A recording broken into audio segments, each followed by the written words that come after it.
Y estamos con Ricardo Nievas, él es especialista en catástrofes, nos visita particularmente esta mañana, gracias por la visita.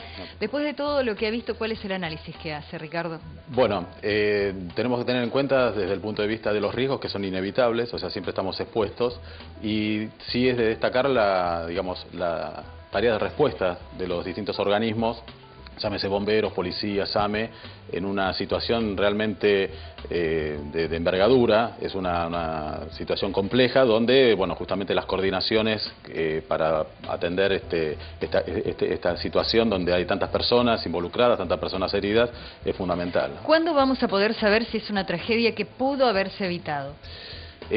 Bueno, está desde el punto de vista legal, ¿no? Un poco como decía el doctor Yesi, es decir, establecer las responsabilidades. Siempre todo accidente que ocurre puede ser o por una condición insegura o por un acto inseguro. Los actos inseguros normalmente, o sea, son los que cometen las personas, y en todo accidente un 80% de las situaciones donde se van en los análisis, tomamos en cuenta distintos accidentes, el 80% normalmente es por actos inseguros. O sea, no quiero establecer ninguna certeza con este caso, ¿no? Pero, y si no, las condiciones inseguras que tendrían que ver con las condiciones justamente en este caso del tren, ¿no? Si estaba en condiciones o no. Nieva, le decimos a la gente que usted trabajó en el rescate de la Embajada de Israel, en la AMIA y en Cromañón, ¿correcto? Exactamente. Sí, no sí. Estuvo en Flores, en la tragedia de Flores, ¿no? No, Porque yo... no, yo estuve... ¿Y hemos aprendido algo? Y sí, realmente nosotros vemos justamente... Todo esto porque va evolucionando, esto es a nivel internacional, o sea, no es casualidad que ocurren en poco tiempo.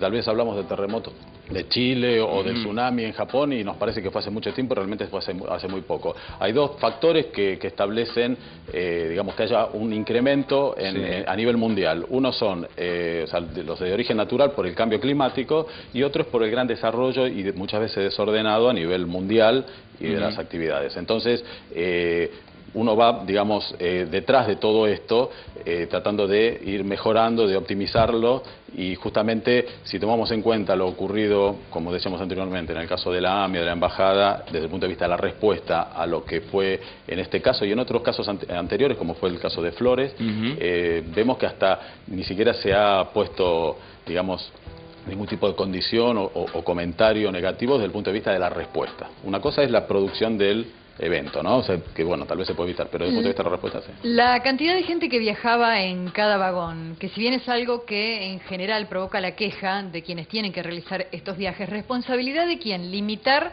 el acceso. Hay un momento en que ya debería uno decir, o alguien, basta la cantidad de personas que ingresa a un vagón. Exactamente, o sea, cada actividad tiene su regulación. Desconozco específicamente la del punto de vista de la actividad ferroviaria, pero hay lugares donde no pueden viajar, por ejemplo, personas paradas, están exigidos, y de esa forma nosotros tal vez se podría haber disminuido o mitigado, en el caso del accidente, la mayor cantidad. Sabemos de la realidad que, bueno, la demanda es mucho mayor. Parece imposible, la verdad, ¿no? Y sí. Y significa también, imagino, una gran inversión. Son trabajos que se tienen que realizar a largo plazo, ¿no? Es evidente. Ricardo, ayer vimos en el episodio de la tragedia de Once, como vimos en la AMIA y en otro lugar donde vos has trabajado, distintos organismos de seguridad trabajando, Policía Federal, Policía Metropolitana, Bomberos. ¿Cómo está implementado? ¿Existen pasos o alguna secuencia? ¿Cómo deben las distintas fuerzas, más el SAME, complementarse para llegar a buen término en cuanto al rescate? Exactamente, es decir, normalmente la gente toma contacto o conocimiento cuando ocurre el hecho, ¿no? Y justamente toma contacto con lo que es la respuesta. Hay toda una cuestión de gestión de la emergencia, es todo un proceso administrativo que se aplica. Uno piensa que se reacciona, ocurre y se reacciona frente, pero hay que ser proactivo, es decir, hay que justamente adelantarse a los hechos, y hay una serie de pasos de secuencia, se denominan tanto áreas o componentes. El primer paso que hay que hacer es un estudio de riesgos, analizando las amenazas y las vulnerabilidades. Amenazas siempre hay, si hay una amenaza también vamos a ser vulnerables. Si la vulnerabilidad tiene que ver cómo estamos nosotros parados frente a esa amenaza. Hay un caso típico, o sea, yo siempre lo doy como ejemplo, el terremoto en Haití y en Chile, que fueron muy similares desde el punto de vista de las consecuencias, no de las consecuencias, sino de las características del evento, ¿no? De la escala Richter.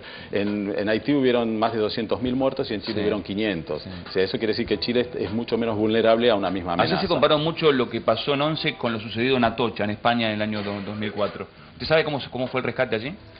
Bueno, siempre ocurren los eventos de golpe, Sí. digamos, se reacciona, y bueno, fueron características. Esto se sumó, o sea, acá lo que predominaron las víctimas fueron justamente los traumatismos propios se sumó en Atocha, bueno, los efectos de la explosión y, bueno, tal vez de incendios, que acá no hubo, entonces, pero se trabaja de la misma manera, o sea, en toda situación de emergencia, ya sea en un incendio, lo que digamos, se prioriza es el salvamento de las personas. ¿Existe, Ricardo, un protocolo de trabajo? Es decir, yo imagino que entre todas estas fuerzas hay un protocolo de trabajo, hay un 70% que ya está hecho, digamos, de cómo se actúa. Imaginemos el escenario de ayer, para que la gente entienda. Crescenti estaba en el puerto. Le avisan de que hay un incidente grave con heridos en 11. Viene en alerta roja. Llega y se encuentra con el panorama que se encontró. ¿Cómo empieza? ¿Quién hace hay distintos niveles de que van acordonando para que vayan trabajando el personal específico? Eso es un trabajo previo que se hace. En la respuesta hay casi un 70% de trabajo previo. Uno puede, analizando la respuesta, saber si esos organismos o esa comunidad está preparada frente a la respuesta. Esos trabajos son a partir de estas amenazas que están establecidas, se pueden determinar en este caso un protocolo para incidentes por accidentes, por ejemplo, de medio de transporte. Y ahí también, además, se da la característica en la Ciudad de Buenos Aires que existen organismos nacionales y organismos del gobierno de la Ciudad de Buenos Aires. Entonces, existe un acta justamente de acuerdo para la coordinación en tareas, en este caso, de situaciones... Porque en el caso de la AMIA no se vio esto. Y no se vio. O sea, por eso es un poco la evolución y también... La historia de los casos que nos lleva...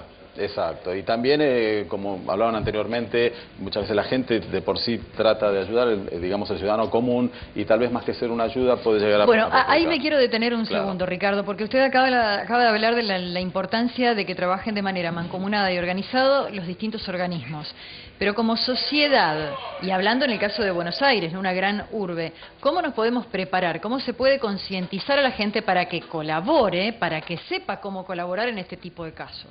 Y bueno, en principio es justamente con la difusión, en estos casos saber que si se establece, para cómo nuestra cultura tal vez hace a que seamos un poco, si vemos una valla de contención, o sea, no pasemos porque realmente no se puede. Tener conocimiento justamente de que los organismos están trabajando y que tal vez no hace falta la ayuda. Nosotros vemos en el caso de la AMIA, vemos imágenes donde vemos que está toda la gente arriba de los escombros, tratando de ayudar, pidiendo, y bueno, estaban arriba de las víctimas. Entonces, de alguna forma es saber que existe. Esto es una nueva disciplina que hay, o sea, por la necesidad de lo que es la gestión de riesgo. Lo ideal sería que hasta pueda llegar a ser incluido a nivel de en las escuelas. Claro, en las escuelas, desde que los chicos, ¿no? Sí. Vamos a comparar lo que pasó ayer con lo sucedido en la AMIA, ya que usted estuvo, Tenemos imágenes. ¿Cómo fue aquel rescate y cómo fue este? Bueno, toda situación, digamos así, de envergadura hace que se esté permanentemente manejando, es un manejo de crisis, tomar medidas y después para tomar nuevamente el control y sobre esas medidas ir tratando de lograrlo. No estaban establecidos, primero no había tal vez una adecuada comunicación entre los distintos organismos previo, tal vez lo que se dio ahí fue que en el lugar se comenzó a trabajar sobre lo que veíamos, no se pudo determinar, que es importante, ese sector cuya función tiene la policía, que es la de determinar ese sector justamente donde se va a estar trabajando. Se fue hasta que luego se pudo, digamos, que la gente se vaya del lugar. La cantidad de víctimas fueron totalmente distintas, la característica del evento fue totalmente distinta, porque acá se estuvo trabajando mucho tiempo porque había gente atrapada por los derrumbes, no hubo una adecuada coordinación, eso realmente se puede ver. Te vuelvo un minuto, Ricardo, al tema de ayer. La actividad, porque la actividad principal ha sido entre el SAM y bomberos. Cuando llega al lugar bomberos, ¿cómo trabajan los bomberos tradicionales y el grupo especial de rescate que llevan adelante el retiro de los cuerpos en esos hierros retorcidos? Exactamente, bueno, justamente hay está determinado por áreas, ¿no? Por zonas, zona de impacto, que es donde ocurre el evento. En este caso estaba limitado al tren. En ese lugar es donde trabaja solamente bomberos. Y bomberos, bueno, si bien tiene sus elementos, tal vez muchas veces es necesario por la característica, la intervención, en este caso el Grupo Especial de Rescate, que su finalidad o su trabajo específico es justamente los rescates, tanto en altura como en este caso lo veíamos. Luego viene la zona de influencia, que es una zona, también esto se conoce como zona roja, zona amarilla, zona verde o zona caliente. Bueno, como ha explicado el doctor hace un ratito. Exactamente. En la zona amarilla, ahí sí están los servicios digamos, médicos, donde lo que hace bombero es solamente la búsqueda y el rescate. Lo saca del lugar y lo entrega al área de salud, donde lo estabiliza para el posterior traslado. Nivas ha sido muy claro, gracias. No, por favor, gracias. Muy Gracias, amable. Ricardo.